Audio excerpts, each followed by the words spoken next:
അള്ളാഹുവിൻ്റെ അൽ അസ്മാഉൽ ഹുസ്നയിൽപ്പെട്ട വളരെ പ്രധാനപ്പെട്ട ഒരു ഇസ്മാണ് അവ്വല് എന്നത്. അനാദ്യൻ എന്ന് നമുക്കിതിന് അർത്ഥം പറയാം. പരിശുദ്ധ ഖുർആനിൽ ഒരു പ്രാവശ്യമാണ് ഇത് വന്നിട്ടുള്ളത്. ഇതിൻ്റെ അബ്ജദിയത്ത് 37. ഉണ്ടാകലിന് തുടക്കം ഇല്ലാത്തവൻ, ഇല്ലായ്മ എന്നൊരവസ്ഥ മുൻകടക്കാത്തവൻ. ഏതൊരു വസ്തുവും അള്ളാഹുവിൽ നിന്ന് ആണ് തുടങ്ങുന്നത്, അള്ളാഹുവിലേക്കാണ് മടങ്ങുന്നത്. ഓരോ വസ്തുവിൻ്റെയും തുടക്കവും ഓരോ വസ്തുവിൻ്റെയും മടക്കവും അള്ളാഹുവിലേക്കാണ് എന്നതുകൊണ്ട് തന്നെ സർവ വസ്തുക്കളുടെയും മുമ്പ് ഉള്ളവനാകണം അള്ളാഹു. ഇല്ലായ്മ എന്ന ഒരു കാര്യമോ അല്ലെങ്കിൽ മറ്റെന്തെങ്കിലും വസ്തുക്കളോ അള്ളാഹുവിന് ഒരിക്കലും മുൻകടന്നിട്ടില്ല. അള്ളാഹുവിൻ്റെ വുജൂദിന്, ഉണ്ടാകലിന് അറ്റം ഇല്ല. അതുകൊണ്ട് തന്നെ ആ മഹത്തായ ഇസ്മ് മറ്റുള്ള സർവ വസ്തുക്കളും പുതുതായി ഉണ്ടായതാണ് എന്ന ആശയത്തെ ലോകത്തിന് പഠിപ്പിക്കുന്നു. കാരണം അള്ളാഹുവിൻ്റെ മുമ്പ് ഒരു വസ്തുവും ഇവിടെ ഇല്ല. എല്ലാ വസ്തുക്കളും അള്ളാഹുവിൽ നിന്ന് ഉണ്ടായതാണ്. അപ്പോൾ അള്ളാഹു അല്ലാത്ത സർവ വസ്തുക്കളും ഹാദിസാണ്, പുതുതായി ഉണ്ടായതാണ്. അള്ളാഹു ഉണ്ടാക്കൽ കൊണ്ട് ഉണ്ടായതാണ്. അള്ളാഹു അസലിൽ തന്നെ ഉള്ളവനാണ്. ഏതൊരു വസ്തുക്കളുടെയും ആരംഭത്തിൻ്റെയും മുമ്പ് ഉള്ളവനാണ്. അള്ളാഹുവിൻ്റെ അവ്വല് എന്ന ഇസ്മും ആഖിർ എന്ന ഇസ്മും അത് രണ്ടും ഇഹാത്തത്തിൻ്റെ ഇസ്മുകളാണ്, ചുറ്റിപ്പൊതിയുന്ന ഇസ്മുകളാണ്. എന്ന് പറഞ്ഞാൽ ഏതൊരു തുടക്ക വസ്തുവിനേക്കാളും അവ്വലായ അള്ളാഹു മുന്തിയിട്ടുണ്ട്. അവസാനമുണ്ടാകുന്ന ഏതൊരു വസ്തുവിനേക്കാളും അവസാനത്തിലായി അല്ലാഹു തആല ഉണ്ട്. കാരണം ഏതൊരു വസ്തുവിൻ്റെയും മടക്കവും അള്ളാഹുവിലേക്കാണ് എന്നതുകൊണ്ട് തന്നെ ഏതൊരു വസ്തുവിൻ്റെയും ശേഷം അള്ളാഹു ഉണ്ടാകണം. അപ്പോഴാണ് ഏതൊരു വസ്തുവിൻ്റെയും മടക്കവും അള്ളാഹുവിലേക്ക് ആവുക. അപ്പം അള്ളാഹുവിൻ്റെ മുമ്പ് ഒരു വസ്തു ഇല്ല, അള്ളാഹുവിൻ്റെ ശേഷവും ഒരു വസ്തുവും ഇല്ല. എല്ലാത്തിനേക്കാളും മുന്തിയവൻ അള്ളാഹുവാണ്. എല്ലാ വസ്തുക്കളും ഇവിടെ നിന്ന് നശിച്ചാലും ശേഷിക്കുന്നവൻ അള്ളാഹു മാത്രമാണ്. ഈ പ്രപഞ്ചത്തിലുള്ള ഓരോ വസ്തുക്കളുടെയും ചങ്ങലകളെ നാം ഒന്ന് പരിശോധിച്ചാൽ ആ വസ്തുക്കളിലേക്കൊക്കെ അപേക്ഷിക്കൽ കൊണ്ട് അള്ളാഹു അവ്വലായിരിക്കും. ഇപ്പോൾ ഒരു മനുഷ്യനെ സംബന്ധിച്ച് നാം ചർച്ച ചെയ്യുകയാണെങ്കിൽ ആ മനുഷ്യൻ അവൻ്റെ മാതാപിതാക്കളിൽ നിന്ന് ഉണ്ടായി, ആ മാതാപിതാക്കൾ വേറെ മാതാപിതാക്കളിൽ നിന്നുണ്ടായി. ഇങ്ങനെ ആ ഒരു ചങ്ങല നാം എത്ര മുന്നോട്ട് കൊണ്ടുപോയാലും അതൊക്കെ അള്ളാഹുവിലേക്ക് അപേക്ഷിക്കുമ്പോൾ അവിടെ അല്ലാഹു തആല ആ വസ്തുക്കളുടെയൊക്കെ അവ്വലായി ഇവിടെ ഉണ്ട് എന്ന് നമുക്ക് മനസ്സിലാക്കാൻ കഴിയും. ഈ പ്രപഞ്ചത്തിലെ സർവ വസ്തുക്കളും ആ വസ്തുക്കളുടെയൊക്കെ ഉണ്ടാകൽ അത് അള്ളാഹുവിൽ നിന്നാണ്. അള്ളാഹു സ്വയം ഉള്ളവനാണ്, മറ്റൊരു വസ്തു ഉണ്ടാക്കിയവൻ അല്ല. നേരെ മറിച്ച് ഈ പ്രപഞ്ചത്തിലുള്ള മറ്റു സർവവസ്തുക്കളും അള്ളാഹു ഉണ്ടാക്കിയപ്പോൾ ഉണ്ടായതാണ്. അവകളുടെയൊക്കെ മൂജിദ് അള്ളാഹുവാണ്. സ്വന്തമായ നിലക്ക് ഉള്ളത് അള്ളാഹു മാത്രമാണ്. അള്ളാഹു മൗജൂദുൻ ഫിൽ വുജൂദ്, അള്ളാഹു മൗജൂദുൻ ഫിൽ വുജൂദ്. ഈ വുജൂദിൽ യഥാർത്ഥമായ നിലക്ക് ഉള്ളവൻ അള്ളാഹു മാത്രമാണ് എന്ന സൂഫിയാക്കൾ പതിവായി ചൊല്ലാറുള്ളൊരു ദിക്റാണ് അള്ളാഹു മൗജൂദുൻ ഫിൽ വുജൂദ് എന്നത്. അവ്വല് എന്നതിന് അതിൻ്റെ മേലിൽ മറ്റുള്ള വസ്തുക്കൾ അനുബന്ധമായി ഉണ്ടാകുന്നു എന്നും പല പണ്ഡിതന്മാരും അർത്ഥം പറഞ്ഞിട്ടുണ്ട്. സർവവസ്തുക്കളുടെയും മുൻപ് ഉള്ളവൻ, സർവസൃഷ്ടികളും ഉണ്ടാകുന്നതിന് മുമ്പേ ഉള്ളവൻ. ആ അള്ളാഹുവിൻ്റെ മേലിലാണ് മറ്റുള്ള വസ്തുക്കളൊക്കെ തറത്തുബായി ഈ പ്രപഞ്ചത്തിൽ ഉണ്ടായിട്ടുള്ളത്. അവ്വല് എന്നത് അള്ളാഹുവിൻ്റെ റാത്തിയായ ഒരു വിശേഷണമാണ്. ഈ പ്രപഞ്ചത്തിൽ ഏതൊരു ആദ്യമുള്ള വസ്തുവുണ്ടോ അതിൻ്റെയും മുമ്പ് അള്ളാഹു ഉണ്ട്. ഈ പ്രപഞ്ചത്തിൽ അവസാനമായി പോകുന്ന ഏതെങ്കിലും വസ്തുവുണ്ടോ അതിൻ്റെ ശേഷവും അള്ളാഹു ഉണ്ട്. ഈ ഒരു നിലക്കായിരിക്കണം അവ്വലും ആഖിറുമായ അള്ളാഹുവിനെ നാം മനസ്സിലാക്കേണ്ടത്. ഒരു മനുഷ്യൻ അവൻ്റെ സൃഷ്ടാവായ അള്ളാഹുവിനെക്കുറിച്ച് അള്ളാഹുവാണ് അവ്വൽ, അള്ളാഹുവാണ് അനാദ്യൻ എന്ന തിരിച്ചറിവിലേക്ക് എത്തിക്കഴിഞ്ഞാൽ മറ്റുള്ള എല്ലാ വസ്തുക്കളിൽ നിന്നും അവൻ ഗായിബാകും, മറഞ്ഞവനാകും.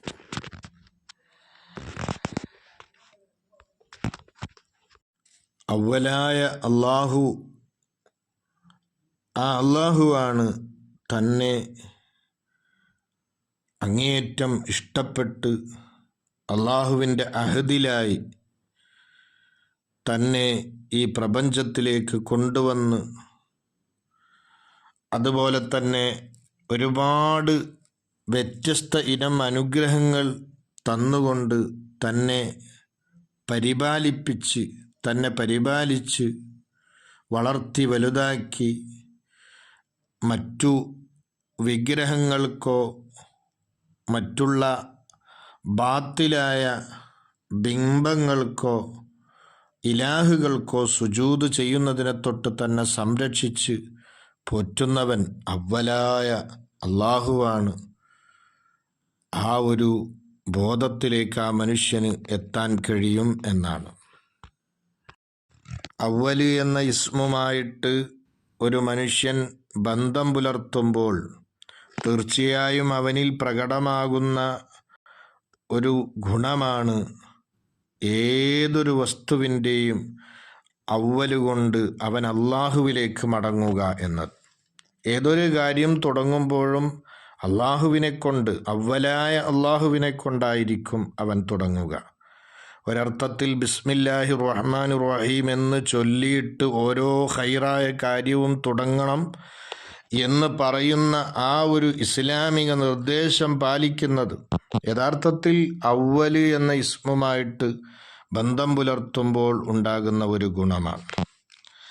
അതേപോലെ തന്നെ ഈ ഇസ്മു കൊണ്ട് സ്വഭാവം ശ്രദ്ധിക്കേണ്ടത് മഹത്തുക്കൾ പഠിപ്പിച്ചു.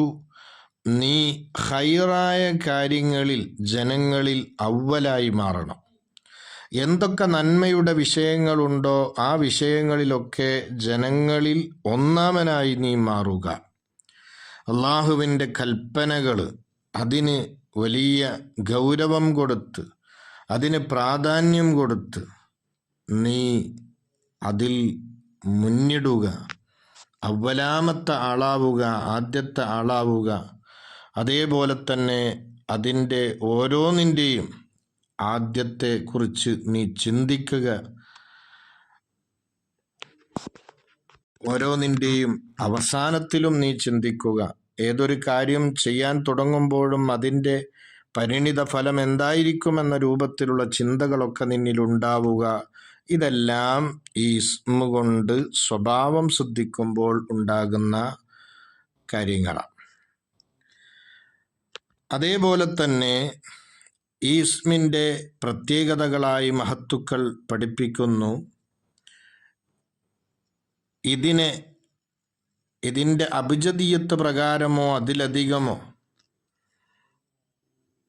ചൊല്ലിക്കഴിഞ്ഞാൽ നമ്മളുടെ ഉദ്ദേശങ്ങൾ സാധിക്കുന്നതാണ്. അതുപോലെ തന്നെ നാം ഇറങ്ങിപ്പുറപ്പെടുന്ന വിഷയങ്ങളിൽ വിജയമുണ്ടാകും. കച്ചവടം, ബിസിനസ് പോലെയുള്ള വിഷയങ്ങൾ എന്തു തന്നെയാകട്ടെ, നാം അത് തുടങ്ങുമ്പോൾ യാ അവ്വലു യാ ആഖിറു എന്ന ദിക്റ് ധാരാളമായി ചൊല്ലിയതിനു ശേഷം നാം അത് തുടങ്ങുകയാണെങ്കിൽ അതിൻ്റെ ആദ്യവും അവസാനവും നന്നാകും. പല കച്ചവടങ്ങളും ആദ്യം നല്ല ഉഷാറായി പോകും, പക്ഷെ അവസാനം ആകെ നശിച്ചു പോകുന്നത് കാണാം, നഷ്ടത്തിലായി പോകുന്നത് കാണാം. അതൊക്കെ ഇല്ലാതെയാകാൻ യാ അവ്വലു യാ ആഖിറു എന്ന രണ്ട് മഹത്തായ ഇസ്മുകളും ധാരാളമായി ചൊല്ലിയാൽ തീർച്ചയായും ഇറങ്ങുന്ന വിഷയങ്ങളിലൊക്കെ വലിയ വിജയമുണ്ടാകുമെന്ന് മഹത്തുക്കളായ ആളുകൾ പഠിപ്പിക്കുന്നത് കാണാം. അവ്വല്, ആഖിർ എന്നീ മഹത്തായ ഇസ്മുകൾ ഉൾക്കൊള്ളുന്ന വലിയ ഒരു ദുആ ഹദീസുകളിൽ നമുക്ക് കാണാൻ കഴിയും.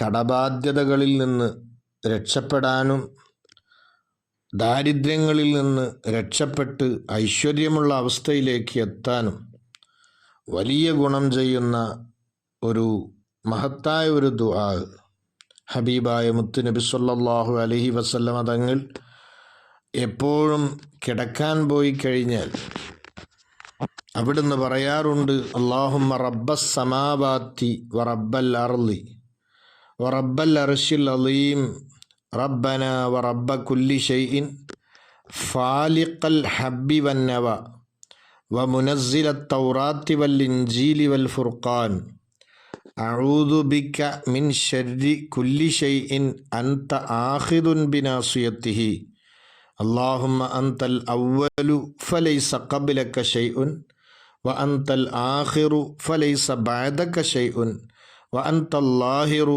ഫലൈസ ഫൗഖക ഷൈഉൻ വഅൻതൽ ബാത്തിനു ഫലൈസ ദൂനക ഷൈഉൻ ഇഖ്ലി അന്നദ്ദൈന വഅഗ്നിന മിനൽ ഫഖരി. ഈ മഹത്തായ ദുആ ഓരോ മനുഷ്യനും കിടന്നുറങ്ങാൻ പോകുന്ന സമയത്ത് ചൊല്ലിക്കഴിഞ്ഞാൽ തീർച്ചയായും എത്ര വലിയ കടങ്ങളാണെങ്കിലും ആ കടങ്ങളൊക്കെ വീടിപ്പോകാൻ അത് സഹായകമാകും എന്നാണ്.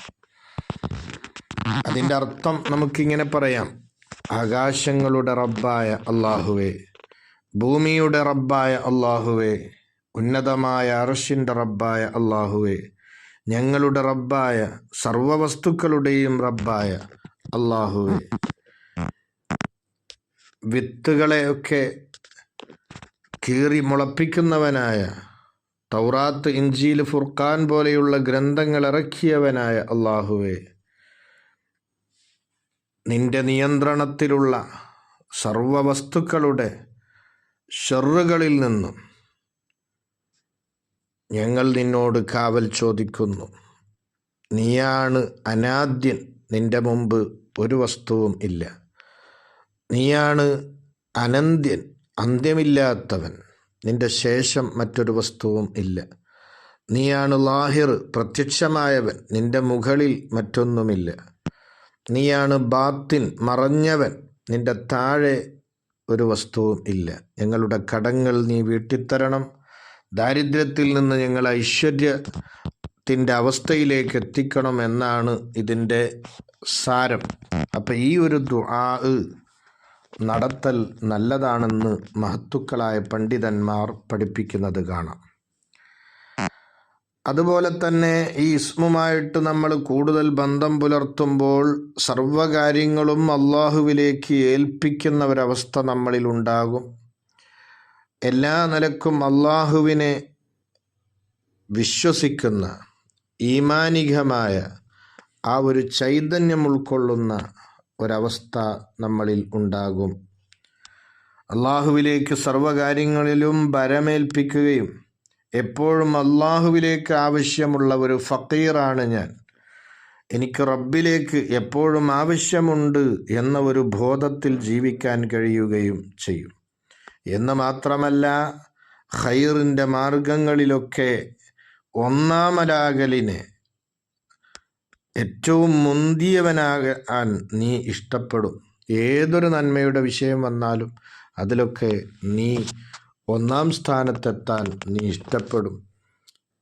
ഇത്തരത്തിലുള്ള ഗുണങ്ങളൊക്കെ ഇതിനെ പണ്ഡിതന്മാർ പറയാറുണ്ട്. അള്ളാഹു നമുക്ക് തൗഫീഖ് നൽകട്ടെ. ആമീൻ.